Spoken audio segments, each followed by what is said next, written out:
அன்பிற்கும் பாசத்திற்கும் உரிய சகோதரர்களே, தாய்மார்களே, பெரியோர்களே,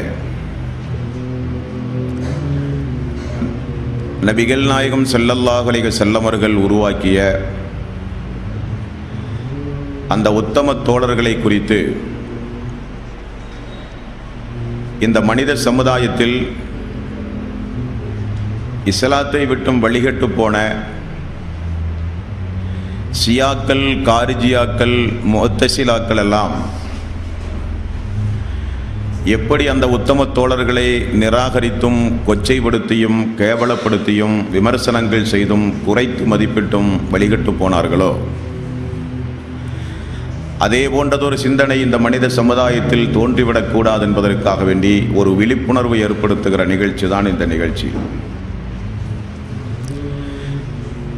உடம்பிலே இருக்கிற உயிர் மூச்சு இருக்கிற வரை எந்த நாயகத் தோழர்களுடைய பெயர்களை கேட்டாலும் நம்மையும் அறியாமல் ரலியல்லாஹு அன்ஹு என்று சொல்லுகிற ஒரு மனப்பாங்கு நம்முடைய உடம்பிலே இருக்கிற உயிர் மூச்சு இருக்கிற வரை நம்முடைய வாழ்விலே பிரதிபலிக்கப்பட வேண்டும். சஹாபாக்களை எப்படியெல்லாம் குறைத்து மதிப்பிடுகிறார்கள், சஹாபாக்களுடைய நன்மதிப்புகள் எப்படி கொச்சைப்படுத்தப்படுகின்றது, சஹாபாக்களை குறித்து ஒரு மதிப்பும் மரியாதையும் இந்த மனித சமுதாயத்தில் இல்லாமல் போகிற ஒரு நிலை உருவாகுமோ என்கிற ஒரு அச்சம் கலந்த ஒரு சூழ்நிலை இன்றைக்கு உருவாகி வருகிறது. அதை துடைத்தெறிவதற்கு தான் இந்த நிகழ்ச்சி. அந்த வகையில் விமர்சனங்களுக்குரிய பதில்களை நாம் இந்த மனித சமுதாயத்திலே எடுத்துரைத்தாலும் சஹாபாக்களுடைய வாழ்க்கை வரலாறுகளை அவ்வப்பொழுது இந்த மனித சமுதாயத்திற்கு நாம் எடுத்துச் சொல்லிக்கொண்டே இருக்க வேண்டும். ஜும்மாவுடைய மேடைகளிலும், தர்பியா நிகழ்ச்சிகளிலும், பொதுக்கூட்டங்களிலும், மாநாடுகளிலும், தெருமுனை பிரச்சாரங்களிலும், துண்டு பிரசுரங்களிலும் பிரச்சார சாதனங்களை பயன்படுத்துகிற அனைத்து துறைகளையும் பயன்படுத்தி சஹாபாக்களுடைய வாழ்க்கை வரலாற்றை இந்த மனித சமுதாயத்திற்கு வீரியத்தோடு நாம் ஒவ்வொருவரும் எடுத்துச் சொல்ல கடமைப்பட்டிருக்கிறோம். அதில் நிறைய படிப்பினைகளும் பாடங்களும் நமக்கு உண்டு. சஹாபாக்களை யாரெல்லாம் குறைத்து மதிப்பிட்டு பேசுகிறார்களோ அவருடைய வாழ்விலே பாருங்கள், இபாதத்துகள் மிக மிக குறைவாகத்தான் இருக்கும், நல்லமல்கள் மிக குறைவாகத்தான் இருக்கும். அல்லாஹ்வினுடைய ரசூல் உருவாக்கிய அந்த உத்தம சீலர்களை குறைத்து மதிப்பிட்டு யார் பேசினாலும் அவருடைய வாழ்விலே ஒரு பேணுதல் இருக்காது, இறையச்சம் குறைவாகத்தான் இருக்கும், ஈமான் குன்றி போகும், இபாதத்துகளிலே பொடும்போக்குகள் இருக்கும், சைத்தான் அவருடைய உள்ளத்தை ஆக்கிரமித்து விடுவான். அந்த நிலையிலிருந்து இந்த மனித சமுதாயத்தை காப்பாற்ற வேண்டியது நம்முடைய தலையாய கடமை. அந்த அடிப்படையில் சஹாபாக்கள் என்கிற ஒரு தலைப்பு முடிவுறுகிற நேரம் இந்த நேரம். இந்த தர்பியா நிகழ்ச்சி முடிந்து நாமெல்லாம் வெளியே செல்லுகிற போது அல்லாஹ்வினுடைய ரசூல் உருவாக்கிய சஹாபாக்களுடைய வாழ்க்கை வரலாற்றிலே இருந்து கொஞ்சம் பகுதியாவது நாமும் தெரிந்து கொண்டு நம்முடைய ஈமானையும் கொஞ்சம் நாம் புதுப்பிக்க கடமைப்பட்டிருக்கிறோம் என்கிற ஒரு அடிப்படையில் ஒரு 3-4 சஹாபாக்கள் அவர்கள் இந்த மனித சமுதாயத்தில் எப்படிப்பட்ட முன்மாதிரிக்கு உரியவர்களாக வாழ்ந்திருக்கிறார்கள் என்பதை இந்த நல்ல நேரத்தில் உங்களுடைய சிந்தனையிலே நான் பதிவு செய்து கொள்ள கடமைப்பட்டிருக்கிறேன். அதில் ஒருவர் தான் சாயித் பின் அபி வக்காஸ் ரலியல்லாஹு அன்ஹு. உத்தம நபியின் உன்னத தோழர்கள் என்ற ஒரு தலைப்பை தேர்வு செய்து 2011ஆம் ஆண்டு ரமலானுடைய மாதத்தினுடைய தொடர் சொற்பொழிவு நிகழ்ச்சியில் ஒரு 18-19 சஹாபாக்குடைய வாழ்க்கை வரலாறுகள் நம்முடைய கோவை மாவட்டத்தினுடைய மஸ்ஜிதுல் அன்சார் பள்ளிவாசலை வச்சு பேசப்பட்டது. விரிவான விளக்கத்திற்கு அதை பார்த்து தெரிந்து கொள்ளுங்கள். இந்த தர்பியா நிகழ்ச்சியில் இந்த தலைப்புக்கு பொருத்தமாக இருக்கும் என்பதற்கு ஒரு சில விவரங்களை மட்டும் நாம் உங்களுக்கு நினைவுபடுத்துகிறேன்.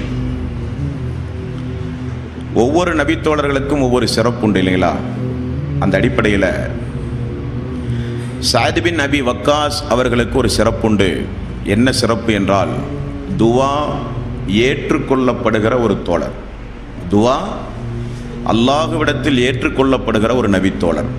இந்த பெயர் இவருக்கு சிறப்பம்சமாக கிடைக்க என்ன காரணம் என்றால், யா அல்லாஹ், சாயித் பின் நபி வக்காஸ் உன்னிடத்தில் எப்பொழுதெல்லாம் பிரார்த்தனை செய்கிறாரோ அவருடைய பிரார்த்தனைக்கு யா அல்லாஹ் நீ பதிலளிப்பாயாக என்று நபிகள் நாயகம் ஸல்லல்லாஹு அலைஹி வஸல்லம் அவர்கள் பிரார்த்தனை செய்தார்கள்.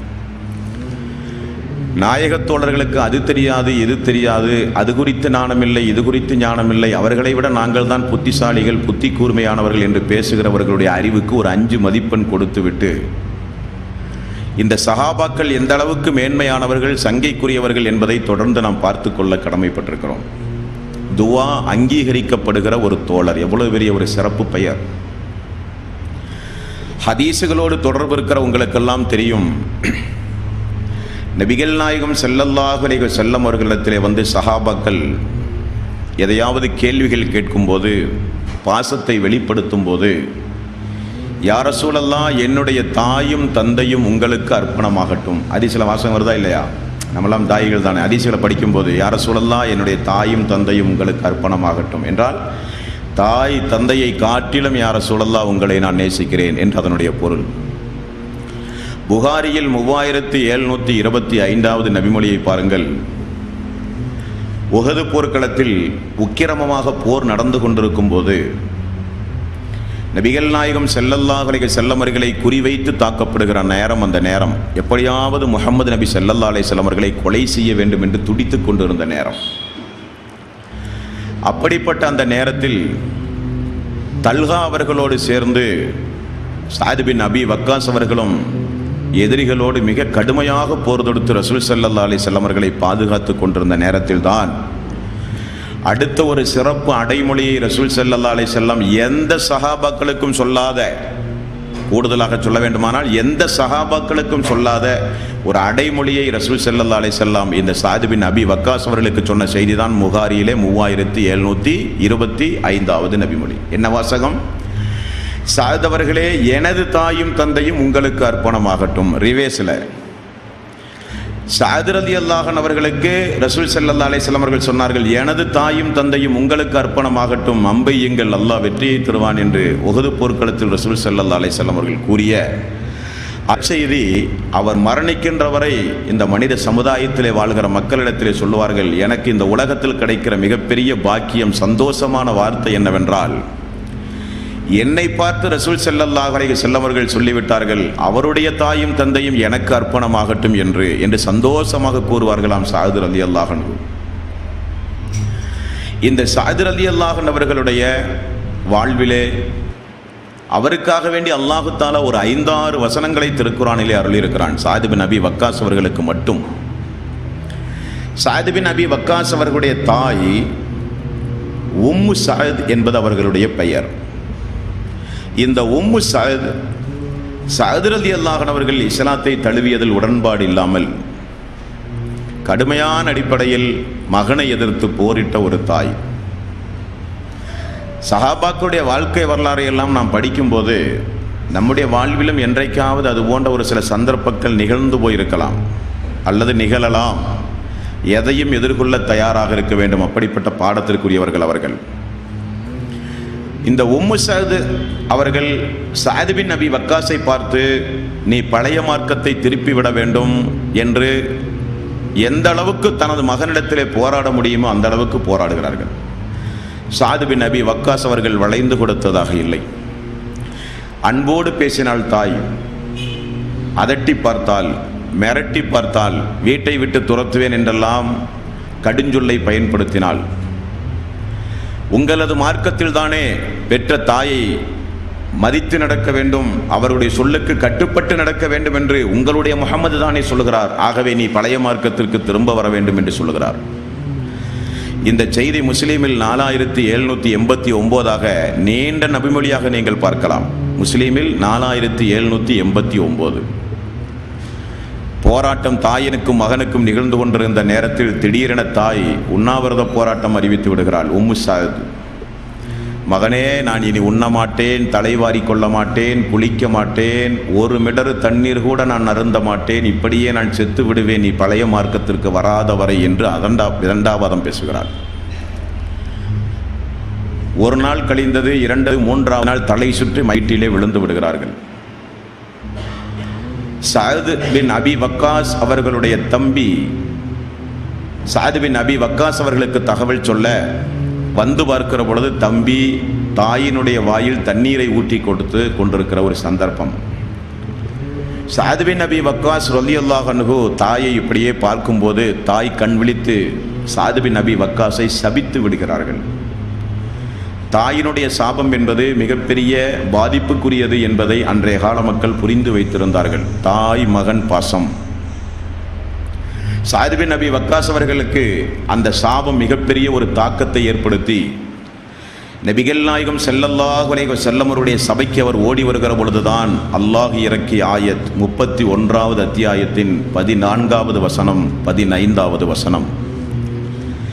யா அய்யுஹல்லதீன ஆமனூ லா தர்ஃபஉ அஸ்வாத்தக்கும் ஃபௌக ஸௌத்தின் நபியி.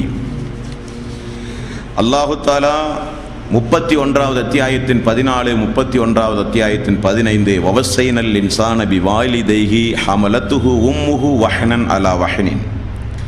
மனிதனுக்கு அவனுடைய பெற்றோரை குறித்து நாம் வசியத்து செய்கிறோம். அவனது தாய் பலவீனத்திற்கு மேல் பலவீனம் கொண்டவளாக அவனை பெற்றெடுத்தாள். வஃபிசாலுஹு ஃபி ஆமைனி அனிஸ்குர்லி. அவன் பாலிருந்தும் பருவம் 2 ஆண்டுகளாகும். வலிவாலிதைக்க இலைய மசீர். உனது பெற்றோருக்கு நீ நன்றி செலுத்துவாயாக, என்னிடமே உன்னுடைய திரும்புதல் உண்டு என்று பெற்றோர்களுக்கு நன்றி செலுத்துவதை வலியுறுத்தி 14வது வசனம் உடனே அல்லாஹ் இறக்கிறார். அந்த அடிப்படையில் சஅத் பின் அபி வக்காஸுக்கு மட்டுமல்ல, உலக மக்களுக்கு அல்லாஹ் சொல்லுகிற ஒரு தகவல், தாய் எந்த மார்க்கத்தில் எப்படிப்பட்ட கொள்கையில் இருந்தாலும் உலக விஷயங்களில் அவர்களுக்கு நீங்கள் நன்றி செலுத்த வேண்டும், நன்றி பாராட்ட வேண்டும். அடுத்து அல்லாஹ் தொடர்ந்து இறக்கினான், வ இன் ஜாஹதாக அலா அன் துஸ்ரிக பிமா லைஸ லக பிஹி இல்முன். உனக்கு அறிவில்லாத ஒன்றை எனக்கு இணை வைக்கும்படி அவ்விருவரும் உன்னை கட்டுப்படுத்தினால் அவர்களுக்கு நீ கட்டுப்படவே கூடாது என்று அல்லாஹ் ஆயத்தை இறக்கிவிட்டான். அதுதான் பிரச்சனை. இங்கே கட்டுப்படக்கூடாது. உலக விஷயத்தில் உணவு, உடை, தங்கும் வசதி ஈன்ற தாய் அல்லவா, பெற்றெடுத்த பெற்றோர்கள் அல்லவா, நன்றி செலுத்த வேண்டும், அவர்களுக்கு தேவையான பணிவிடைகளை செய்ய வேண்டும். எனக்கு இணை வைக்க தூண்டினால் அவர்களுக்கு நீ கட்டுப்பட வேண்டிய அவசியமில்லை என்ற ஆயத்து இறங்கியது.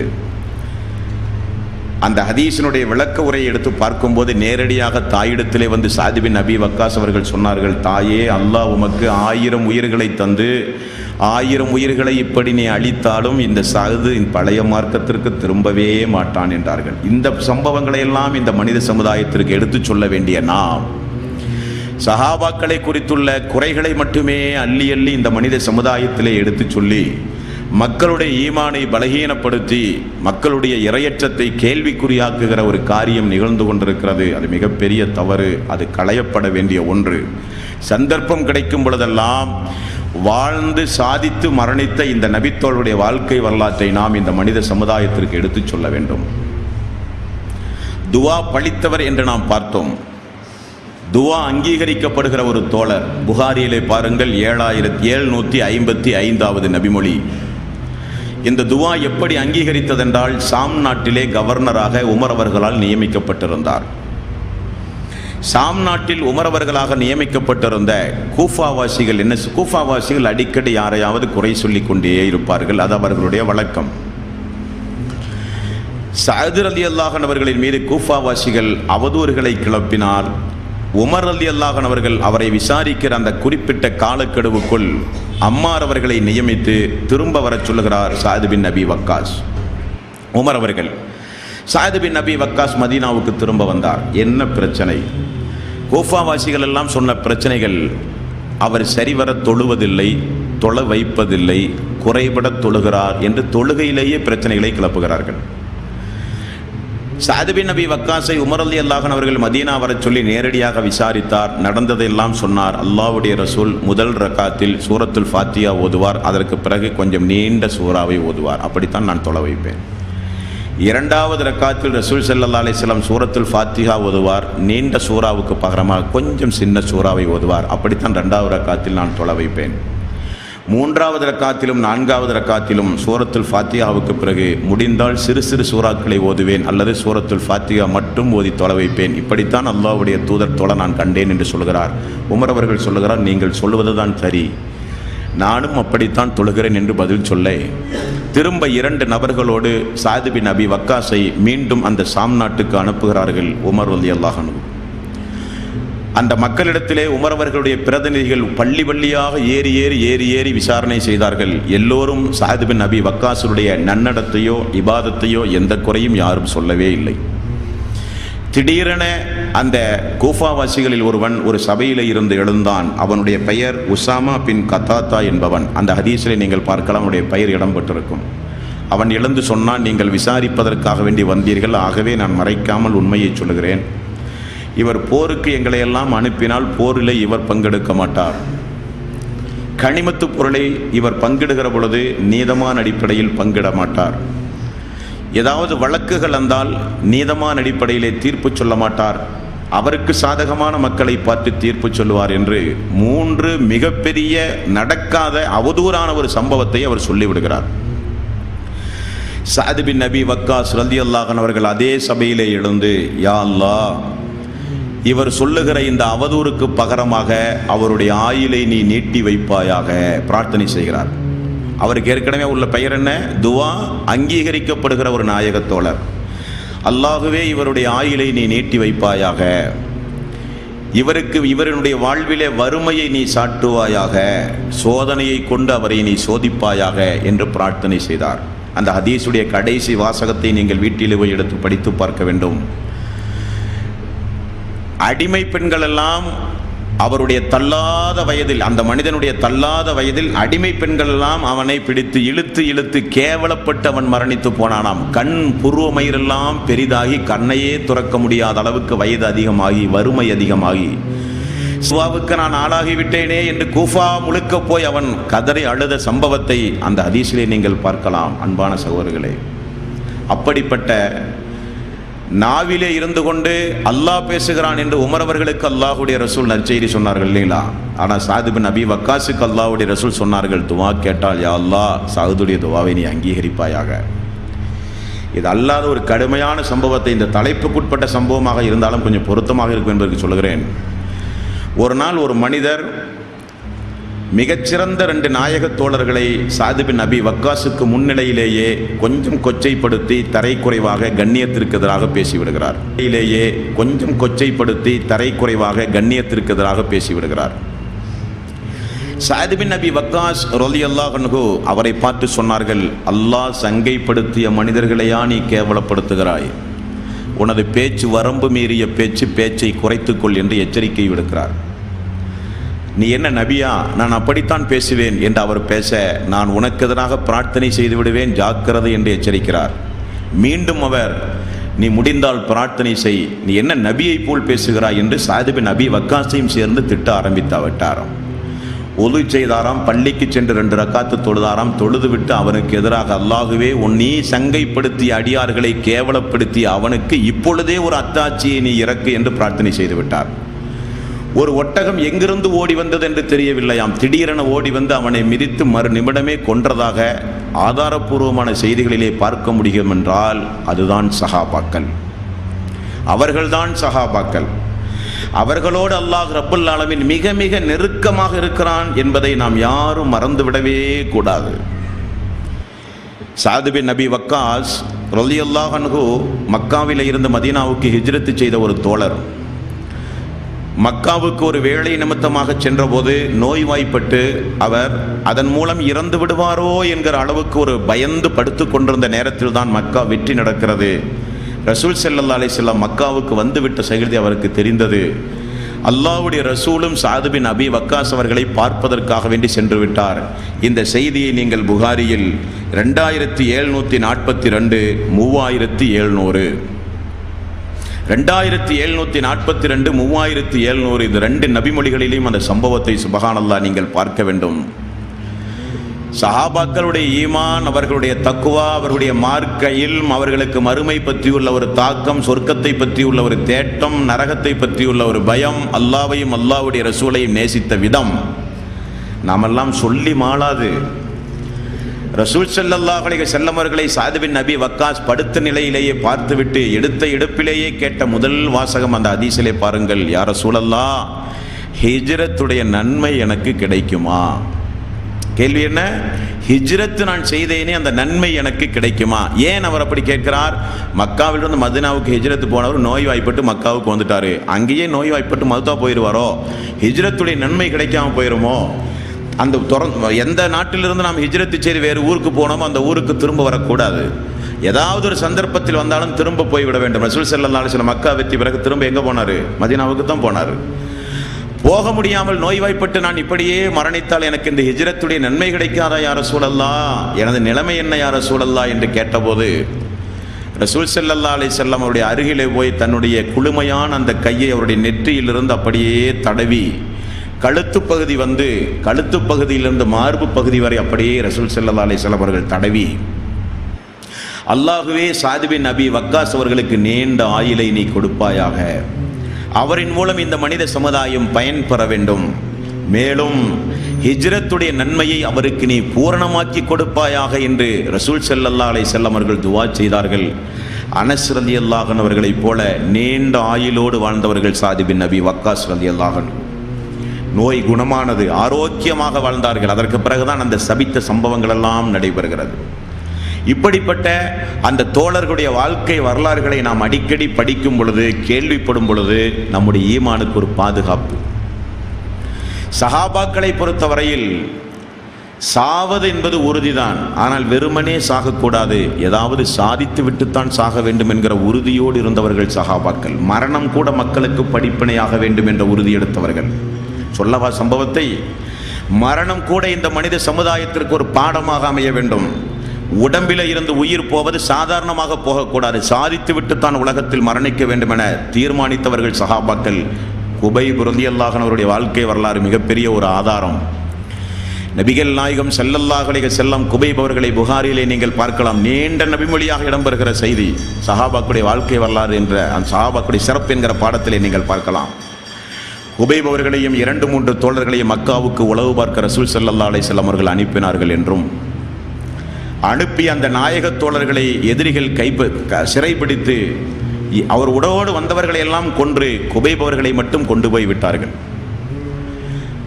குபைப் அவர்களை கொலை செய்வதற்காக வேண்டி அன்றைக்கு விலை கொடுத்து வாங்குவதற்கு எல்லோரும் போட்டி போட்டார்களாம், அநியாயக்காரர்கள். ஒரு பெண், ஒரு குடும்பம் குபைப் ரலியல்லாஹு அன்ஹு அவர்களை கொலை செய்வதற்காக வேண்டி திட்டம் தீட்டி விலை கொடுத்து வாங்கி விலங்கிட்டுப்பட்டு கொண்டிருந்த நேரம், அல்லாஹு தாலா இந்த மனித சமுதாயத்தை படைத்து ஒரு 2-3 சமுதாயத்திற்கு மட்டும்தான் அல்லாஹ் நேரடி உணவு கொடுத்திருக்கிறான். யாருக்கு என்று சொல்ல முடியுமா அவங்களால? பனு இஸ்ராயில் சமுதாயத்திற்கு மண்ணு சொல்வான்கிற உணவை கொடுத்தான். அந்த சமுதாயம் உழைக்க வேண்டிய அவசியமே இல்லை. அப்படி ஒரு பாக்கியம் நமக்கு கிடைத்தால் சுஜூதை தவிர வேறு ஒன்றும் நாம் செய்யவே மாட்டோம். அந்த சமுதாயம் உழைக்க வேண்டிய அவசியமில்லை. மண்ணு செல்வம் அவ்வப்பொழுது வானத்திலே இருந்து வரும், உழைக்க வேண்டிய அவசியமில்லை. உண்ண வேண்டியது மூசா நபி சொன்ன மாதிரி கேட்டு வாழ வேண்டியது, அதை தவிர எந்த கட்டளையும் இல்லை.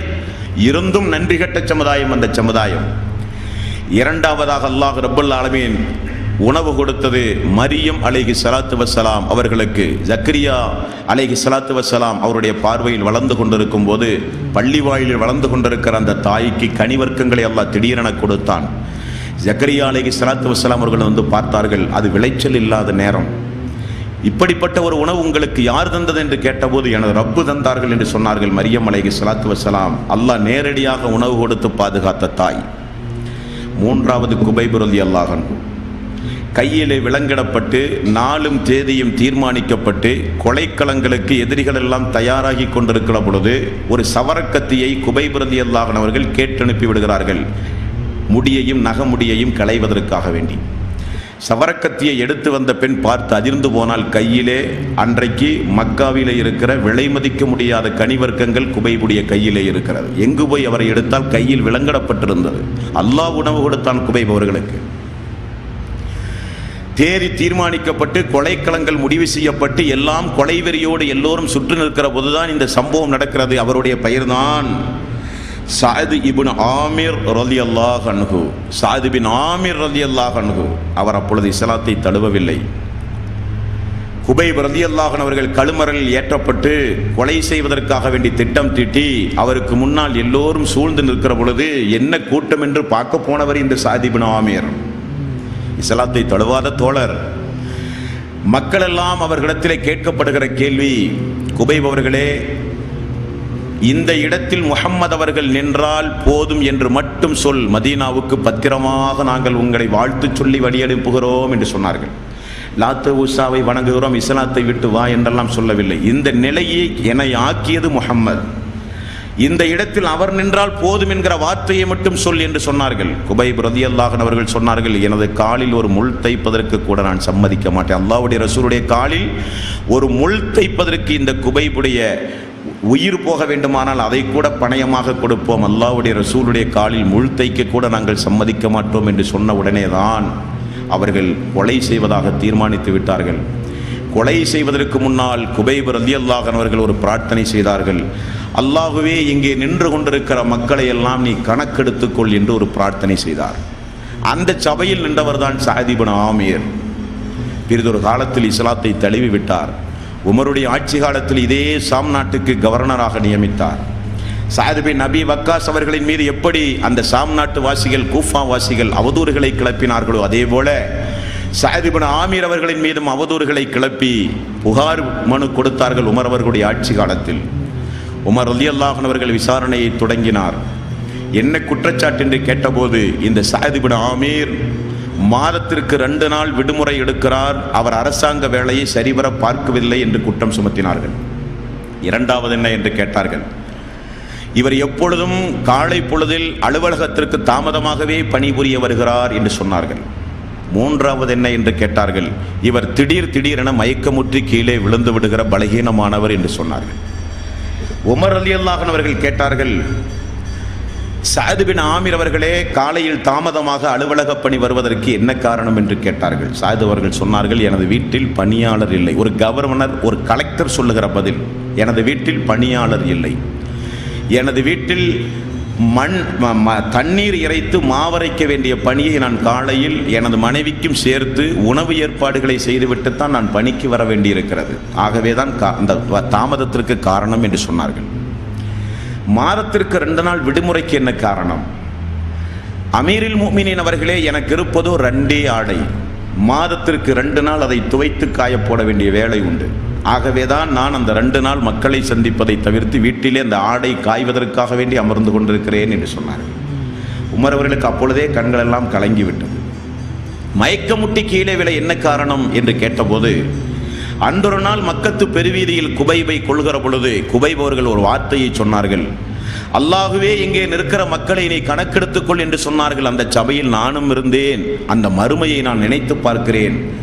அந்த கொலை குற்றத்திற்கு நானும் ஒரு காரணமாக அமைந்து விட்டேனே என நான் நினைத்து பார்க்கும் பொழுதெல்லாம் எனக்கு மயக்கம் வந்து விடுகிறது என்று சொன்னவுடன் கண்கள் கலங்கி உமர் ரலியல்லாஹு அன்ஹு அவர்கள் ஆறத் தழுவி முத்தமிட்டு விட்டு திரும்பச் சென்றார்கள்.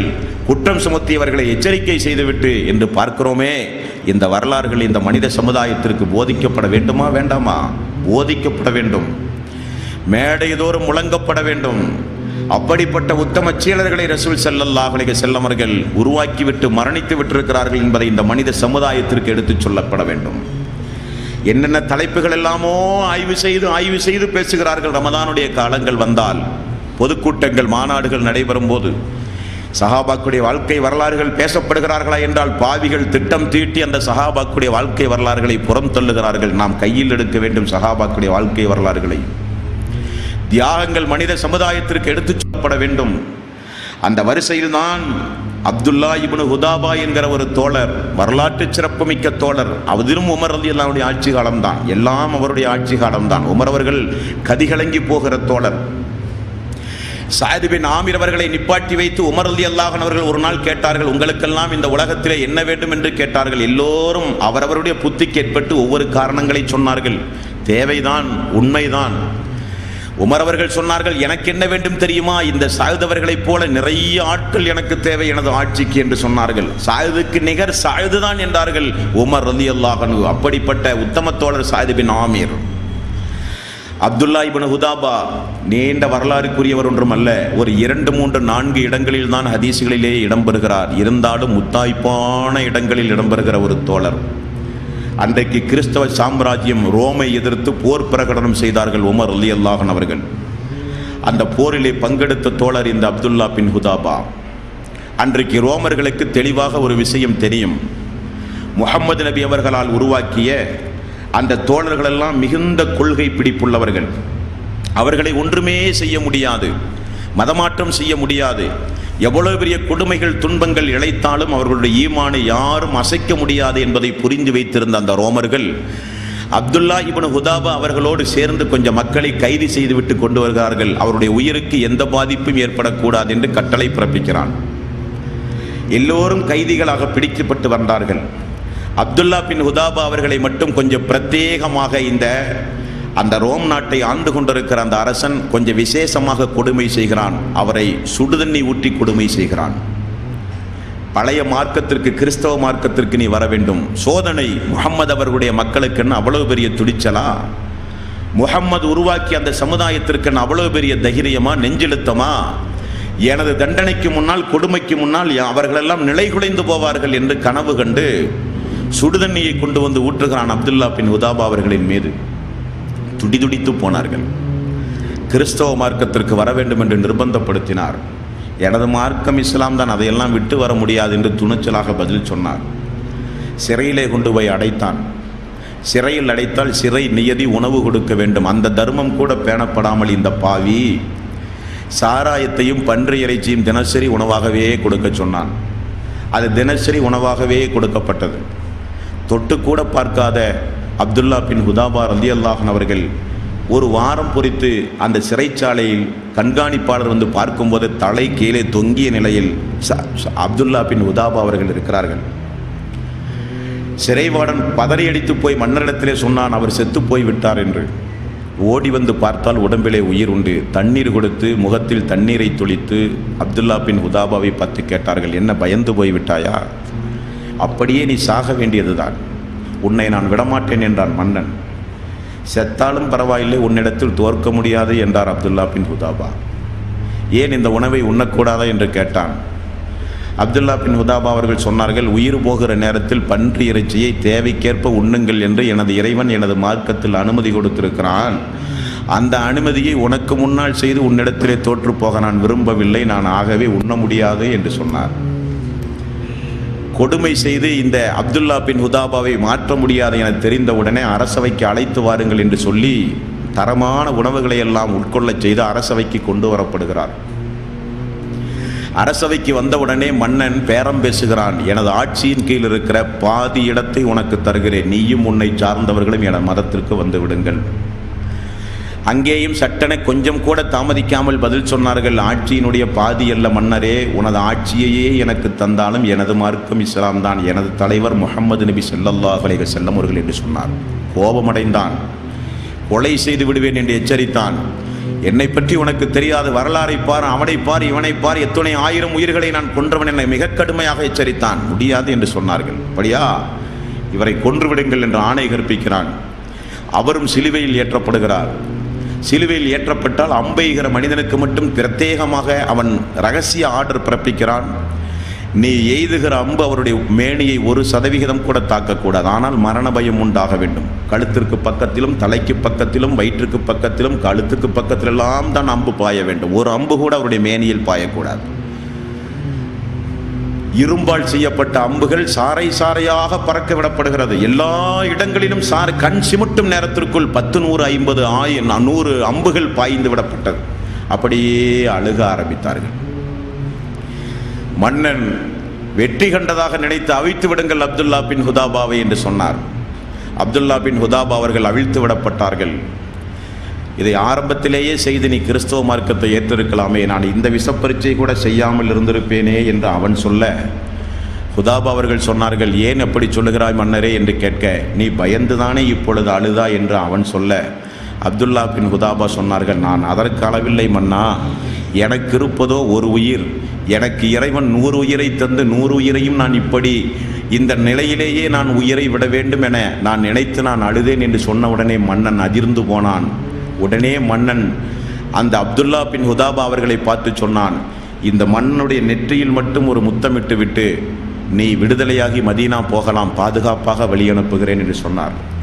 அப்துல்லா பின் ஹுதாபா அவர்கள் சொன்னார்கள், முடியாது மன்னரே, நெற்றியில் வேண்டுமானால் முத்தமிடுகிறேன், நான் மட்டும் போக முடியாது, எனது தோழர்களையும் நீ விடுதலை செய்ய வேண்டும், அதுதான் நிபந்தனை என்றார்கள்.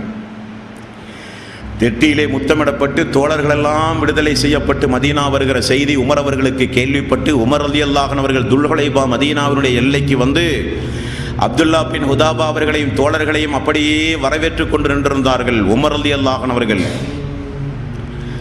வந்த செய்தி கேள்விப்பட்டு வந்தவுடனே ஓடிப்போய் கட்டி தழுவி முத்தமிட்டு அவருடைய நெற்றியை உமர் ரலியல்லாஹு அன்ஹு அவர்கள் முத்திவிட்டு சொன்னார்கள், வந்திருக்கிற ஒவ்வொரு தோழர்களும், நின்று கொண்டிருக்கிற ஒவ்வொரு தோழர்களும், ஆட்சியின் கீழ் இருக்கிற ஒவ்வொரு தோழர்களும் அப்துல்லா பின் ஹுதாபாவினுடைய நெற்றியை முத்தமிட வேண்டும் என்று சொன்ன சரித்திரத்திற்கு சொந்தக்காரர்கள் நாமெல்லாம். கொள்கை உறுதி என்றால் அப்படிப்பட்ட கொள்கை உறுதி. எதற்கும் தளராத, எதற்கும் தளர்ந்து போகாத நெஞ்சுறுதி மிக்க உள்ள ஒரு கொள்கை உறுதி அந்த உத்தம சஹாபாக்குடைய வாழ்க்கை வரலாறுகளிலே தான் பார்க்க முடியும். அப்படியெல்லாம் தியாகம் செய்து பாதுகாத்து தந்த தௌஹீத், இந்த தௌஹீத் யாருக்காக வேண்டி அற்பமாகவெல்லாம் விட்டு கொடுத்து விட முடியாது. விமர்சனம் செய்கிறார்கள் என்பதற்காக, சோதனைகளும் துன்பங்களும் வருகிறது என்பதற்காக வேண்டி எவனிடத்திலும் போய் சமரசம் செய்ய முடியாது. இந்த தௌஹீதை உயிர் மூச்சு உடம்பிலே இருந்து பிரிகிற வரை, கடைசி நேரம் வரை தௌஹீதுக்காக வேண்டி போராடிவிட்டு தான் நாம் ஒவ்வொருவரும் மரணிக்க வேண்டும் என்கிற பாடத்தை நமக்கு கற்றுத்தருகிறவர்கள் அந்த சஹாபாக்கள். எவனோ அறிவில்லாதவனெல்லாம் அந்த சஹாபாக்குடைய வாழ்க்கை வரலாற்றை கொச்சைப்படுத்தி பேசுகிறான் என்பதற்காக வேண்டி அவருடைய வாழ்க்கை வரலாற்றை நாமும் மறந்துவிடக்கூடாது. இளைய தலைமுறைக்கு குறிப்பாக போதிக்க வேண்டும் சஹாபாக்குடைய வாழ்க்கை வரலாற்றை. அவ்வளவு பெரிய பாடத்திற்குரியவர்கள் அந்த சஹாபாக்கள், அவ்வளவு பெரிய வீர வரலாற்றுக்கு சொந்தக்காரர்கள் அந்த சஹாபாக்கள். ஒரு வரலாற்றை நாம் படிக்கிறோம் என்றால், ஒரு வரலாற்றை நாம் கேட்கிறோம் என்றால், அந்த வரலாறு நம்முடைய வாழ்வை மாற்றி அமைக்க வேண்டும்.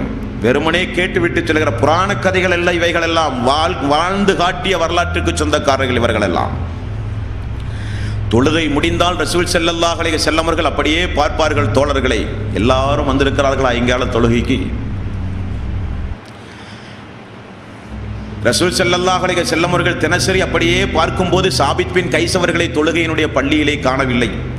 புகாரியிலே 3613வது நபிமொழி. எங்கே எனது சாபித்? 3 நாள் பள்ளியிலே காணவில்லையே, எங்கே எனது சாபித் என்று ரசூல் ஸல்லல்லாஹு அலைஹி வஸல்லம் அவர்கள் கேட்டார்கள். சாத் பின் முஆத் ரலியல்லாஹு அன்ஹு அவர்கள் சொன்னார்கள், யா ரசூலல்லாஹ், சாபித்துக்கு ஒன்றுமல்ல, அவர் எனது அண்டை வீட்டுக்காரர் தான், போய் பார்த்து விட்டு விசாரித்து வரவா என்று கேட்டார்கள். அல்லாஹ்வுடைய ரசூல் அனுமதி கொடுக்க சாபித் பின் கைஸ் ரலியல்லாஹு அன்ஹு அவர்களை விசாரிக்க சாத் பின் முஆத் ரலியல்லாஹு அன்ஹு அவர்கள் சென்ற சம்பவம் புகாரியிலே 3613வது நபிமொழி. வீட்டிலே போனால் வீட்டினுடைய உள்ளே தாளிடப்பட்டிருக்கிறது, உள்ளே ஆளுண்டு என்பதை புரிந்து கொண்டார் சாத் பின் முஆத். கதவை தட்டினார், திறந்து பார்த்தால் அழுது கொண்டே இருக்கிறார் சாபித் பின் கைஸ். அல்லாஹ்வுடைய ரசூல் உங்களை விசாரித்தார்கள், ஏன் 3 நாள் பள்ளியின் பக்கம் காணவில்லை என்று விசாரித்தார்கள். சாத் பின் முஆத் அவர்களே, சாபித்தாகிய நான் நரகவாசியாகிவிட்டேன் என்று அழுகிறார்கள். நரகவாசியாகிவிட்டேன் நான், கொஞ்சம் விவரமாக சொல்லுங்களேன், ஏன் இப்படி சொல்லுகிறீர்கள் என்று கேட்டபோதுதான் 49வது அத்தியாயத்தின் 2வது வசனத்தை அல்லாஹ் அருளினானே, யா அய்யுஹல்லதீன ஆமனூ லா தர்ஃபஉ அஸ்வாத்தக்கும், இந்த நபிக்கு முன்னால் குரலை உயர்த்தி நீங்கள் பேசாதீர்கள். லா தர்ஃபஉ அஸ்வாத்தக்கும் ஃபௌக ஸௌத்தின் நபியி வலா தஜ்ஹரு லஹு பில் கௌலி கஜஹரி பஅலிக்கும் லிபஅத், உங்களில் ஒருவர் மற்றவரை அழைப்பதைப் போல இந்த நபியை நீங்கள் அழைக்காதீர்கள், அவருக்கு முன்னால் குரலை உயர்த்தி பேசாதீர்கள். அன் தஹ்பத அமாலுக்கும் வ அன்தும் லா தஷ்உரூன், நீங்கள் அறியாமலேயே உங்களுடைய அமல்களை நான் அழித்து விடுவேன். அல்லாஹ்வுடைய எச்சரிக்கை தெரியாதா சாத் பின் முஆத் அவர்களே? எத்துணை முறை ரசூல் ஸல்லல்லாஹு அலைஹி வஸல்லம் அவர்களுக்கு முன்னால் நான் குரலை உயர்த்தி பேசியிருப்பேன், எனது அமலெல்லாம் அழிந்து போய்விட்டதே, நரகவாசிகளில் ஒருவனாகிவிட்டேனே என்று சொல்லி வீட்டுக்குள் அமர்ந்து கொண்டே அழுகிறார்கள். எங்காவது இப்படிப்பட்ட ஒரு வரலாற்றை நீங்கள் கேள்விப்பட்டதுண்டா? எதற்கெல்லாமோ நம்முடைய வாழ்விலே நாம் அழுதிருக்கிறோம். ஏதாவது கஷ்டங்கள் வரும்போது, துன்பங்கள் வரும் பொழுது, இழப்புகள் வரும் பொழுது, நேசத்திற்குரியவர்கள் மரணிக்கும் போது, வியாபாரங்கள் நஷ்டங்கள் ஏற்படும் பொழுது, நோய் நொடிகள் வரும் பொழுது, சகிக்க முடியாத சோதனைகள் துன்பங்கள் வரும் பொழுது நம்மையும் அறியாமல் கொஞ்சம் கண்ணீர் வரும். மனித இயல்பு, எல்லோருக்கும் அது நடந்தே தீரும்.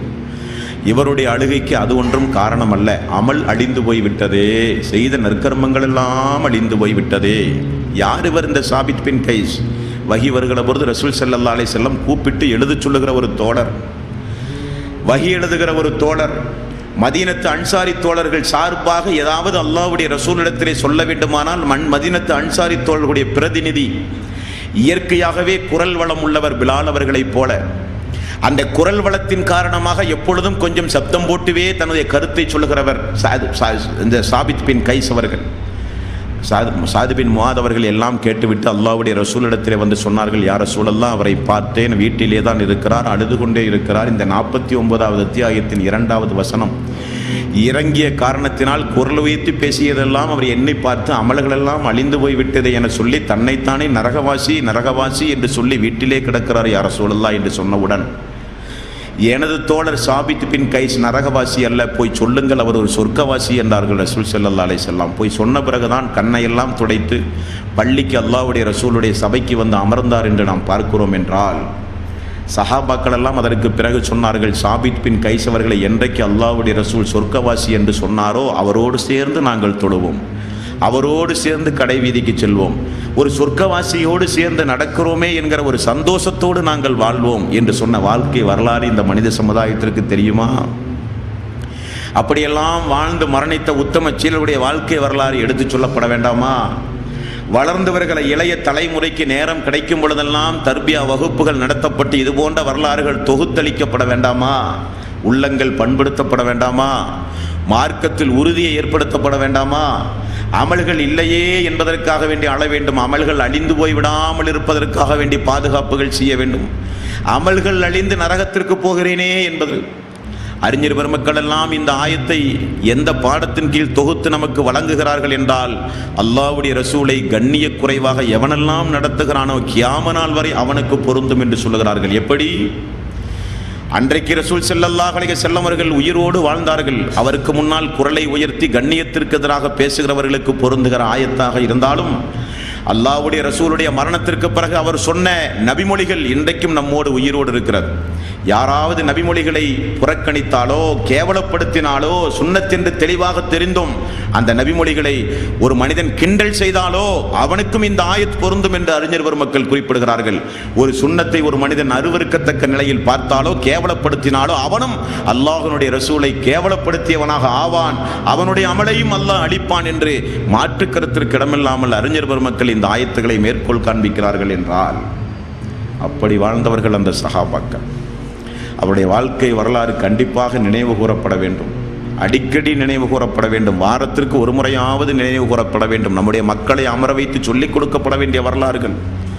மக்களை எல்லாம் அமர வைத்து ஒவ்வொரு நாயகத்தோழருடைய வாழ்க்கை வரலாற்றையும் நினைவுபடுத்தி கொண்டே இருக்க வேண்டும் தோழர்களே. அப்படிப்பட்ட வரலாற்றுக்கு சொந்தக்காரர்கள் நம்முடைய உத்தம சஹாபாக்கள் ரலியல்லாஹு அன்ஹு என்று மனமாற வாயார வாழ்த்துகிறோமே, அதற்கு சொந்தக்காரர்கள் அவர்கள்.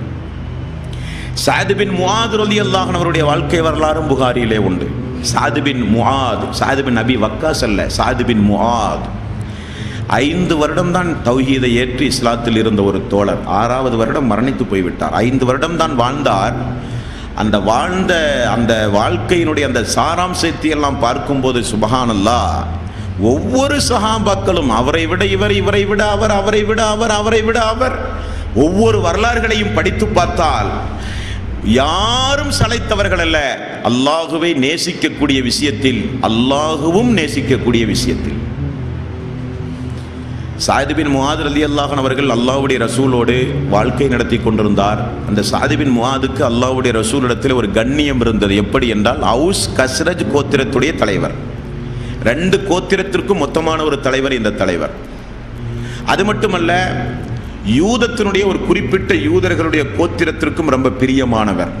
அல்லாஹ்வுடைய ரசூல் சொல்வதை காட்டிலும் சாத் பின் முஆத் அவர்கள் சொன்னால் ஏற்பார்கள் யூதர்கள்.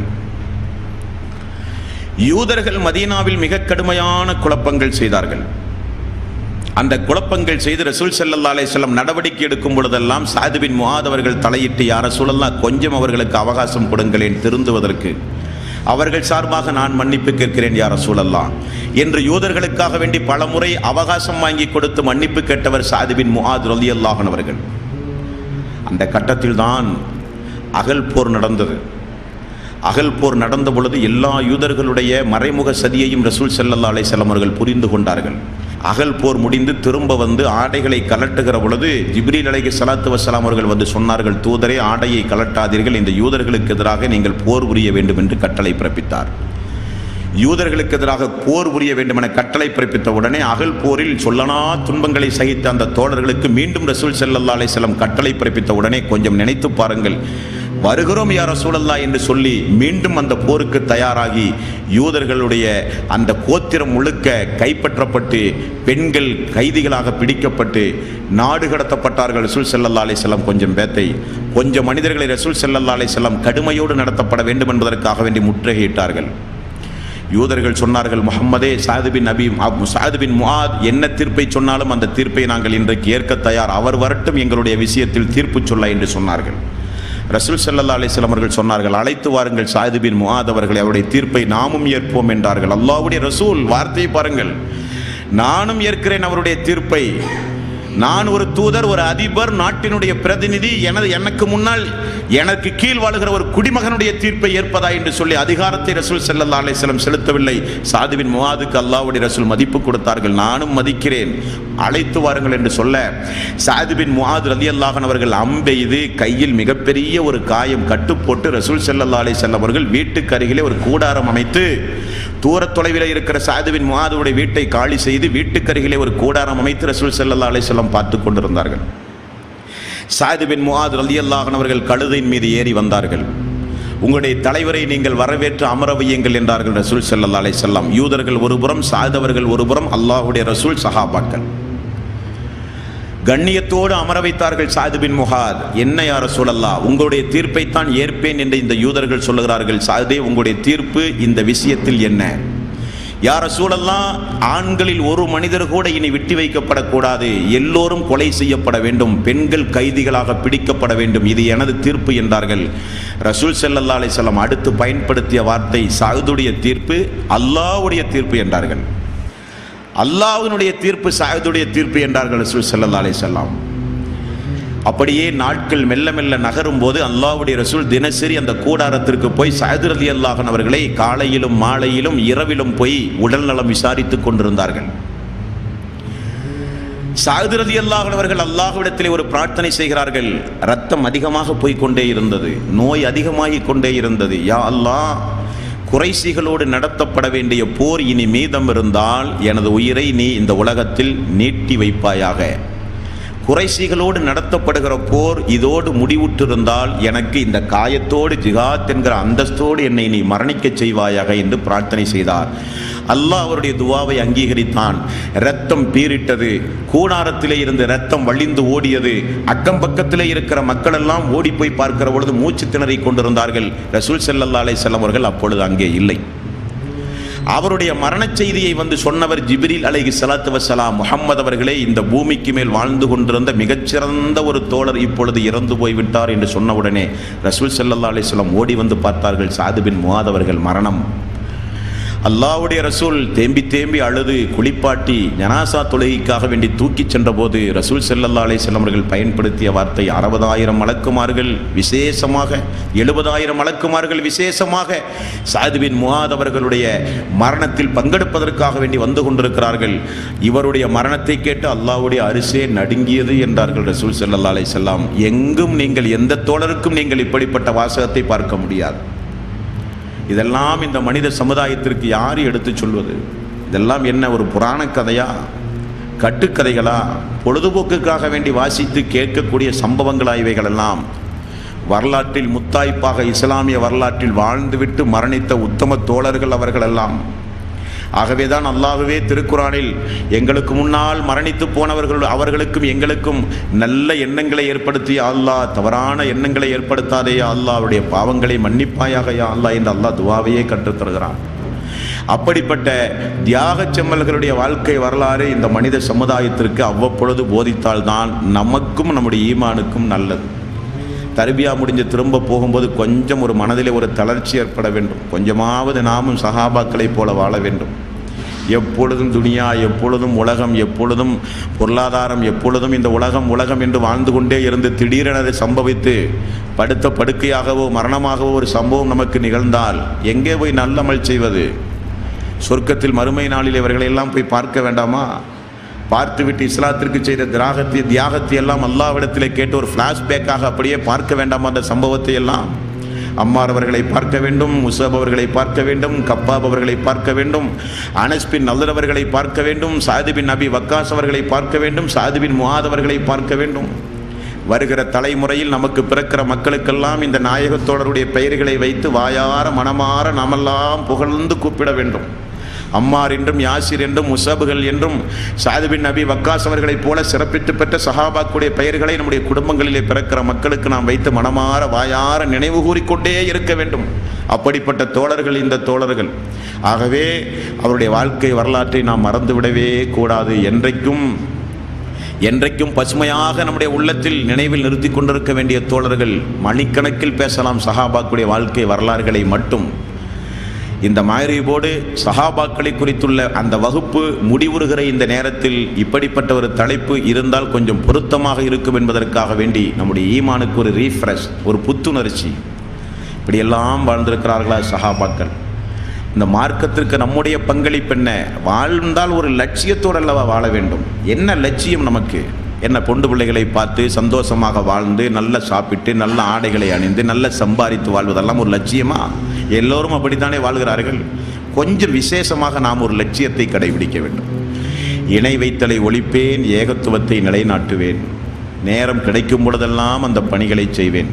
இது மார்க்கத்திற்கு, அல்லாஹ்வுடைய ரசூலுக்கு, சஹாபாக்களுக்கு நாம் செய்கிற நன்றி கடன். அதுதான் ஒரு பொருத்தமும் கூட. அந்த வாழ்க்கைக்குத்தான் ஒரு அர்த்தமுள்ள வாழ்க்கை என்று சொல்ல வேண்டும். வெறுமனே உண்டு கழித்து அனுபவித்து எல்லோரும் மரணிப்பதைப் போல நாமும் மரணித்தால் அதுவல்ல வாழ்வு. சாவதென்பது உறுதியாகிவிட்டது. ஏதாவது சாதித்து விட்டுத்தான் சாக வேண்டும். அதுதான் நம்முடைய லட்சியமாக இருக்க வேண்டும். சாதனை என்றால் சாதாரண சாதனையாக இருக்கக்கூடாது. வரலாறு பேசப்பட வேண்டும். வரலாறு ரொம்ப முக்கியம். சஹாபாக்குடைய வரலாறுகளை அப்படியே படித்து பார்க்கும்போது கண்களெல்லாம் கலங்குகிற அளவுக்கு வாழ்க்கை வாழ்ந்திருக்கிறார்கள் என்றால் ஒரு 50% வேண்டாம், ஒரு 30% வாழ வேண்டாமா? ஹராமான காரியங்களை ஏறெடுத்தும் பார்க்காமல் வாழ்வேன் என்கிற ஒரு உறுதி எடுக்க வேண்டாமா? தங்க மோதிரம் ஹராம் என்று சொன்னவுடன் ரசூல் ஸல்லல்லாஹு அலைஹி வஸல்லம் முன்னிலையிலே கலட்டி வீசிய தோழர்கள், திரும்ப கூட தொட்டு பார்க்க மாட்டேன் என்று சொன்ன தோழர்களுடைய வாழ்க்கை வரலாற்றுக்கு சொந்தக்காரர்கள் நாமெல்லாம். ஒரு பித்அத்தான அனாச்சாரமான காரியங்களிலே போய் பங்கெடுத்து ஹராமான அடிப்படையிலே பித்அத்துகளை ஊக்குவித்து ஹராமான அடிப்படையிலே உணவுகளை உண்டு இந்த மனித சமுதாயம் வாழ்ந்து கொண்டிருக்கும் பொழுது அவர்களுக்கு இந்த சஹாபாக்குடைய வாழ்க்கை வரலாறு எடுத்துச் சொல்லப்பட வேண்டுமா வேண்டாமா? எடுத்துச் சொல்லப்பட வேண்டும். அதற்கு முன்னால் நம்மை நாம் பக்குவப்படுத்தி கொள்ள வேண்டும். நாம் இங்கே அமர்ந்து கொண்டிருக்கிற இந்த சபையில் ஒரு 50 பேர் இருந்தால் அந்த 50 பேர் சாதாரணப்பட்ட மனிதர்கள் அல்ல. ஒரு 50 பேர்களுக்கு இந்த செய்தி சொல்லப்பட்டு அந்த 50 பேர்களில் ஒரு 20 பேர் அந்த உறுதி பிரமாணம் எடுத்து நானும் இஸ்லாத்திற்காக வேண்டி பணிபுரிவேன், நானும் என்னுடைய சொந்த வாழ்வில் ஹராம் ஹலாலுகளை பேணி நடப்பேன், எனக்கு நேரம் கிடைக்கும் பொழுதெல்லாம் எனக்கு என்ன ஆற்றலை அல்லாஹ் தந்திருக்கிறானோ, எழுத்தாற்றல் என்றால் எழுத்தாற்றல், தனிநபர் பிரச்சாரம் என்றால் தனிநபர் பிரச்சாரம், எந்தெந்த வகைகளில் எல்லாம் எனக்கு இந்த இஸ்லாத்தை வெளியே எடுத்துச் சொல்ல முடியுமோ, நாயகத்தோழருடைய வாழ்க்கை வரலாற்றை சொல்ல முடியுமோ, அல்லாஹ்வுடைய ரசூலுடைய வாழ்க்கையை எடுத்துச் சொல்ல முடியுமோ, எனக்கு வாய்ப்பு கிடைக்கும் பொழுதெல்லாம் அதை நான் செய்வேன். என்னால் ஒன்றும் முடியவில்லையா, பொருளாதாரத்தையாவது வாரி வாரி செலவு செய்வேன். இந்த மார்க்கம் மேலோங்குவதற்காக, இந்த நாயகத்தோடைய வாழ்க்கை வரலாறு வெளி உலகத்திற்கு எடுத்துச் சொல்லப்பட வேண்டும் என்பதற்காக, அல்லாஹ்வுடைய ரசூலுடைய வாழ்க்கை வரலாறு எடுத்துச் சொல்லப்படுவதற்கு எனது பொருளாதாரத்தை நான் செய்து அதன் மூலம் நான் ஜிஹாத் செய்வேன் என்கிற உணர்வு வர வேண்டும். அதுவும் இல்லையா, குறைந்தபட்சம் டெய்லி பிரார்த்தனை, தினசரி செய்கிற பிரார்த்தனையிலாவது நமக்கு கேட்கும் போதெல்லாம் நாயக தோழர்களையும் கொஞ்சம் உள்வாங்கிக் கொண்டு, அல்லாஹுவே எங்களுக்கு முன்னால் மரணித்து போன அந்த ஏகத்துவவாதிகள் தௌஹீதுகளுக்காக வேண்டி பாடுபட்டு உனது அன்பையும் அருளையும் பெற்று இந்த உலகத்தில் வாழ்ந்த அந்த நாயக தோழர்களுடைய கபருடைய வாழ்வை நீ கொஞ்சம் விசாலமாக்கி சொர்க்கத்து காற்றை வீசச் செய்து கொஞ்சம் பிரகாசத்தை ஏற்படுத்தி கொடு அல்லாஹ். பாவங்களை எல்லாம் மன்னித்து அவர்களுக்கு சொர்க்கத்தில் உன்னதமான அந்தஸ்தை தூதரோடு ஒன்றாக இருக்கிற வாய்ப்பை அவர்களுக்கு நீ வழங்கிய அல்லாஹ். அவர்கள் விட்டு சென்ற இந்த மார்க்கத்திற்கு பணிபுரிகிற ஒரு வாய்ப்பை எங்களுக்கு தாயா அல்லாஹ். அவர்களோடு சொர்க்கத்தில் எங்களையும் ஒன்றாக ஆக்குவாயாக யா அல்லாஹ். அவர்களுக்கு செய்கிற இந்த பிரார்த்தனையின் கூலியை எங்களுக்கும் நிறைவாக தந்து எங்களையும் இந்த மார்க்கத்தில் உறுதிப்பட நிலைத்து நிற்க செய்ய அல்லாஹ். தாங்க முடிகிற சக்தியை தந்து எங்களை சோதனை செய். சக்திக்கு அப்பாற்பட்டு எங்களை நீ சோதித்து விடாதே. நாங்களும் மரணிக்கின்றவரை இந்த களப்பணியை திறம்பட செய்ய வேண்டும். இஹ்லாஸாக ஆயுளை அதற்காக வேண்டி எங்களுக்கு நீ நீட்டித்தர வேண்டும். அந்த ஆயுளை நீட்டித் தருவதன் மூலம் நற்கர்மங்களை செய்து அழைப்பு பணி செய்து இணை வைத்தலுக்கு எதிராக போராட்டங்கள் நிகழ்த்தி தௌஹீதை இந்த மனித சமுதாயத்திற்கு எடுத்துச் சொல்லி நான் மரணிக்க வேண்டும் யா அல்லாஹ். அதற்கு எனக்கு நீண்ட ஆயுளை தா, உடலில் ஆரோக்கியத்தை தா, நோய் நொடி இல்லாத வாழ்வை தா என்று அல்லாஹ்விடத்திலே பிரார்த்தனை செய்ய வேண்டாமா? பிரார்த்தனை செய்ய வேண்டும்.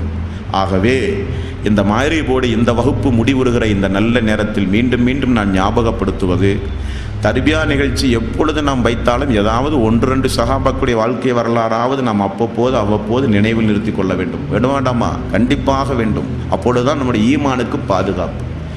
அல்லாஹ்வுடைய ரசூல் பட்ட கஷ்டங்கள், துன்பங்கள், அவர்களோடு சேர்ந்து பட்ட குடும்பமாக இஸ்லாத்திற்கு செய்த தியாக வரலாறுகள் எல்லாம் நிறைய பேச வேண்டி இருக்கிறது. 19 சஹாபாக்களுடைய வாழ்க்கை வரலாறை புரட்டி பேச வேண்டும் என்பதற்காக வேண்டி தொகுத்து பார்க்கும்போது தான் 43-44 வயதும் இப்படியே அநியாயமாக போய்விட்டது. இவ்வளவு சஹாபாக்களுடைய வாழ்க்கை வரலாறு இன்னும் ஹதீஸ்களிலே இருந்து காலமெல்லாம் பேசலாமே. காலமெல்லாம் பேசினால், திண்ணை தோழர்களை மட்டுமே எடுத்து பேசினால் இந்த உலகத்தில் நாமெல்லாம் நிம்மதியோடு வாழவே முடியாது. இஸ்லாத்திற்கு எதையாவது ஒன்றை செய்யாமல் மரணித்தால் அது மிகப்பெரிய துரோகச் செயல் என்பதை நாமெல்லாம் உணர்ந்து விடுவோம். அப்படிப்பட்ட வாழ்க்கைக்கு சொந்தக்காரர்கள். அழுகிற பொழுது அல்லாஹ் ஆயத்தை இறக்கி இருக்கிறான். சங்கடப்படுகிற பொழுது ஜிப்ரீலை அனுப்பி அல்லாஹ் ஆறுதல் சொல்லி இருக்கிறான். அவர்கள் வருத்தப்படும் பொழுதெல்லாம் அல்லாஹ் ரப்புல் ஆலமீன் வருத்தப்படாதீர்கள், உங்களோடு நான் இருக்கிறேன் என்று சொல்லி அந்த மக்களை அல்லாஹ் ரப்புல் ஆலமீன் ஆறுதல் படுத்தி இருக்கிறான். ஹதீசுகளை படித்து பார்க்கும்போது மொத்தமாக ஒரு முடிவுக்கு வர முடிகிறது. அல்லாஹ் வளர்த்தி இருக்கிறான் அந்த சமுதாயத்தை. கோழி குஞ்சை வளர்த்துவதைப் போல, தாய் மக்களை வளர்த்துவதைப் போல சஹாபாக்களை வளர்த்தி ஆளாக்கி இருக்கிறான் அல்லாஹ் ரப்புல் ஆலமீன். அவர்களோடு நான் உண்டு உங்களோடு என்று அல்லாஹ் வெறுமனே சொல்லவில்லை, நிரூபித்து காட்டியிருக்கிறான். ஒவ்வொரு போர்க்களத்திலும் அவருடைய குடும்ப வாழ்விலும் தனிப்பட்ட வாழ்விலும் நிறைய சம்பவங்கள் உண்டு அன்பர்களே. ஆகவே சஹாபாக்களை குறித்து மட்டம் தட்டி விமர்சனம் செய்கிறவர்களை ஒருபுறம் ஒதுக்கி தள்ளிவிட்டு சஹாபாக்களுடைய மேன்மையையும் மதிப்பையும் நேரம் கிடைக்கும் பொழுதெல்லாம் இந்த மனித சமுதாயத்திற்கு எடுத்துச் சொல்ல வேண்டும்.